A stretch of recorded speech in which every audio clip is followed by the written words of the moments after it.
Hi besties, I'm Dana. This week's look is inspired by Beetlejuice in honor of the release of their new sequel. Have you guys watched it? Cause I did. Let me know what you thought about it in the comments and let me know what you think of this look. Now, let's get into it.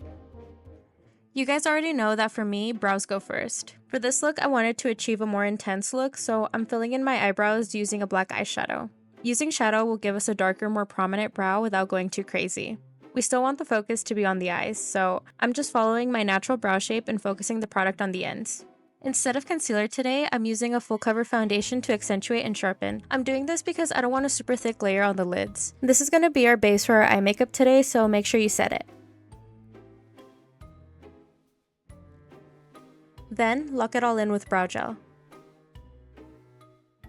For shadow, I'm using the Norvina Volume 6 palette. We're going to be using a light and a dark purple. Start with the lighter shade and apply it along the outer parts of the eye. Focus it in on the outer V and fade it outwards and into the crease. Now apply the darker purple with a denser brush. Adding a darker shade is going to help bring dimension to the look. Using the same foundation and a flat brush, we're going to create a half-cut crease. Make sure there's not too much product on your brush and use tapping motions to fade it into the almost crescent shape before setting it with powder. Now go back in with the dark purple to re-intensify the edges. I'm also adding black to make sure the purple doesn't get drowned out by the other colors we're going to be using. It's kind of like giving a drawing an outline in marker instead of leaving it in pencil before you paint it.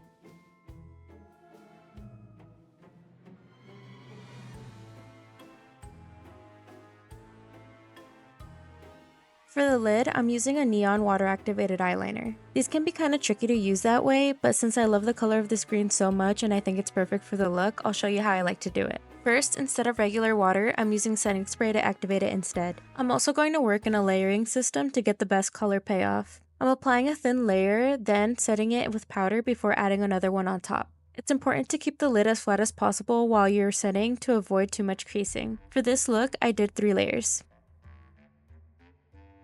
Once that's done, add back some purple and black. I'm going for a thicker wing for my eyeliner today, using my usual shadow liner before liquid liner method. Trust me, it makes it easier every time.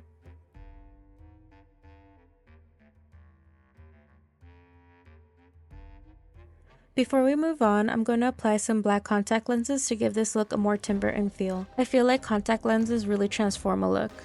For my base, I'm starting by spot correcting any spots with concealer. Once those spots are blended, I'm applying a lighter weight foundation on top that's a bit paler than I am. Instead of concealer, I'm using a cool tone color corrector to brighten up the under eye and face. Personally, I like using a brush to blend it in. Now I'm setting it using a no color or translucent powder. This one by RCMA is one of my all-time favorites. Now that we definitely look like a ghost, use a fluffy brush and some green eyeshadow to add some green spots just like Beetlejuice, and somewhat contour the face. You can also add some to your neck and hands for the full effect. For the under eye, apply white eyeliner. Then use a brush to wing it out and create a cat eye directly underneath our original eyeliner. Set it in place with white eyeshadow. Then using a thin angled brush and the first 3 colors we used, we're going to create a new lash line by outlining the white using the colors from light to dark. I'm also adding some water-activated liner and blending it out with my finger just to add some brightness to the spots. For the lips, I'm lining and filling them in with black pencil liner and setting with shadow. Lashes to me is one of the most important parts, so I'm adding mascara to the top and bottom before adding falsies.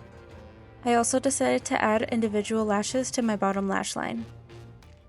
I actually ended up making 2 last-minute add-ons to this look, making the lip glossy and adding a cool sandworm eyeliner, which I created by simply drawing diagonal lines across the wing that curve inwards at the ends. Then all that's left is to add the stripes. And with that, this look is officially complete. If you try this look, make sure you post and tag me because I'd love to see it. Keep up with me on all social platforms linked below and let me know what other looks you'd want to see. Thank you for watching and I'll catch you guys in the next video. Bye besties!